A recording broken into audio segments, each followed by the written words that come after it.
नमस्कार दोस्तों। India the land of talent, diversity and culture. But एक चीज़ जो इस कंट्री को सबसे ज़्यादा डिफाइन करती है वो है मार्क्स। ऐसी ऑब्सेशन जो बच्चों के बचपन से लेकर उनके करियर तक का फ्यूचर डिसाइड कर देती है। पर सवाल ये है, भारत में मार्क्स की ये दीवानगी आई कहाँ से? क्या यह सिर्फ पेरेंट्स का प्रेशर है या इसके पीछे कोई गहरी हिस्ट्री छिपी हुई है जिसकी वजह से आज भी हम नंबर के दौड़ में फंसे हुए हैं? भारत में मार्क्स की शुरुआत आज से नहीं बल्कि लगभग 200 साल पहले ब्रिटिश रूल के समय हुई थी। ब्रिटिश सरकार को एडमिनिस्ट्रेटिव जॉब्स के लिए परफेक्ट क्लर्क्स चाहिए थे। ऐसे लोग जो रूल फॉलो करें, सवाल ना पूछे, बस जैसा कहा जाए वैसा करें। इसलिए एक सिस्टम तैयार किया गया, a system that rewarded rote learning, obedience and perfect कॉपिंग। और इस सिस्टम की नींव रखी गई एग्जामिनेशंस और मार्क्स से। जब नेशन बिल्डिंग का मकसद ही क्लर्क बनाना हो तो क्रिएटिविटी का क्या काम? धीरे धीरे ये आइडिया फैलता गया कि मार्क्स बराबर इंटेलिजेंस, और यह सोच आज भी हमारे सोसाइटी में जड़ें जमाए हुए है। इंडिपेंडेंस के बाद एक नई समस्या खड़ी हुई। भारत में पॉपुलेशन तेजी से बढ़ी लेकिन क्वालिटी जॉब्स कम थी। गवर्नमेंट पोस्ट लिमिटेड थी और इन जॉब्स को पाने के लिए एक आसान तरीका चाहिए था। एक ऐसा तरीका जो सारे एप्लीकेंट्स को एक ही स्केल पर माप सके। इसलिए सरकारी एग्जाम्स का पूरा सिस्टम मार्क्स बेस्ड बना रहा। और धीरे धीरे यह बात माइंड में बैठ गई कि अच्छे मार्क्स बराबर अच्छी नौकरी बराबर सुरक्षित भविष्य।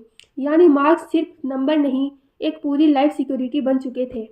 इंडियन पेरेंट्स की ऑब्सेशन मार्क्स से क्यों होती है? बिकॉज इंडियन सोसाइटी में सक्सेस की पहचान बहुत सीधी और बहुत संकरी है। डॉक्टर, इंजीनियर, गवर्नमेंट ऑफिसर, बस यही 3 से 4 रास्ते सक्सेसफुल माने जाते हैं। इंडियन हाउस होल्ड में बच्चे की वैल्यू रिपोर्ट कार्ड से तय होने लगी। तुम्हारे कजिन्स ने 95%, तुम्हें 85% क्यों? लाइफ में कुछ नहीं बनोगे, ये लाइंस हम सब ने कभी ना कभी सुनी होगी। मार्क्स हमारी आइडेंटिटी बन गए और कंपटीशन इतना बढ़ गया कि 95% भी कम लगने लगा। मार्क्स ऑब्सेशन ने कोचिंग इंडस्ट्री को एक बिजनेस बना दिया। कोटा जैसी सिटीज रैंक फैक्ट्रीज बन गई। यहाँ हर साल लाखों स्टूडेंट्स आते हैं सिर्फ एक गोल लेकर, ज़्यादा से ज़्यादा मार्क्स। कोचिंग इंस्टीट्यूट को भी पता है पेरेंट्स फियर बेस्ड डिसीजंस लेते हैं। मार्केट डिमांडिंग हाई है, इसलिए एक पूरी इकोसिस्टम बन गया है जो मार्क्स को ही फाइनल सक्सेस का पैरामीटर बना देता है। मार्क्स बेस्ड सिस्टम ने सबसे ज़्यादा नुकसान मेंटल हेल्थ को पहुंचाया है।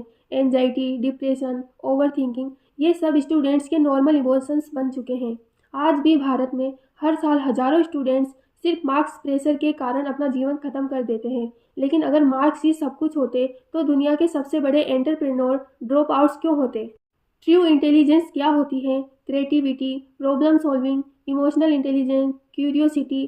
पर सैडली इनमें से कोई भी क्वालिटी एग्जाम पेपर नहीं मेजर करता।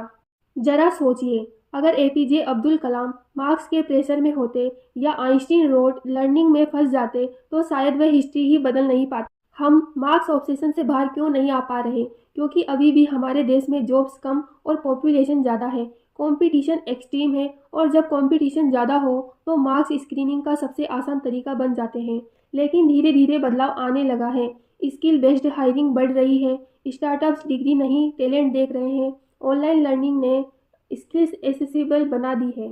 इंडिया में मार्क्स की ऑब्सेशन की कहानी 200 साल पुरानी है, लेकिन आने वाला फ्यूचर अलग हो सकता है क्योंकि दुनिया अब मार्क्स नहीं स्किल्स को इम्पोर्टेंस दे रही है। शायद एक दिन ये देश भी बच्चों को मार्क्स नहीं, उनके सपनों, टैलेंट और पैशन के हिसाब से जज करेगा। टिल देन याद रखिए, मार्क्स में open the door but skills decide how far you go.